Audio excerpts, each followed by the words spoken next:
Bonjour mes amis, bonjour à vous en ce dimanche qui êtes là encore et toujours.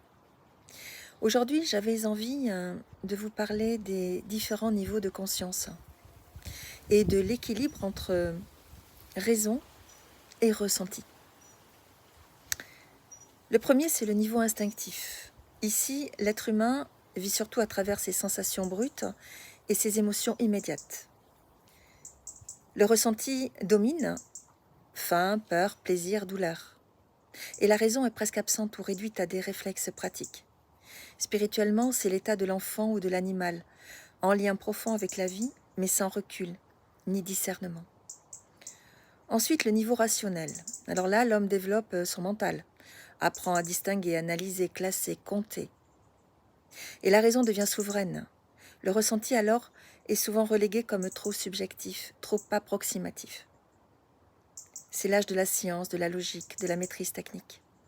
Spirituellement, cela apporte clarté, mais aussi sécheresse du cœur.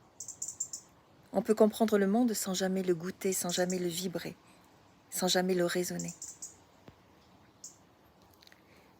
Le niveau intuitif, ici, présente un ressenti transfiguré. Il n'est plus simple émotion, il devient intuition. L'intuition, c'est une raison profonde du cœur, un savoir immédiat, global, non discursif. On sait, mais on ne saurait expliquer pourquoi on sait. On sait, on ressent. La raison ne disparaît pas, mais elle s'efface pour servir cette vision plus large comme un serviteur du cœur.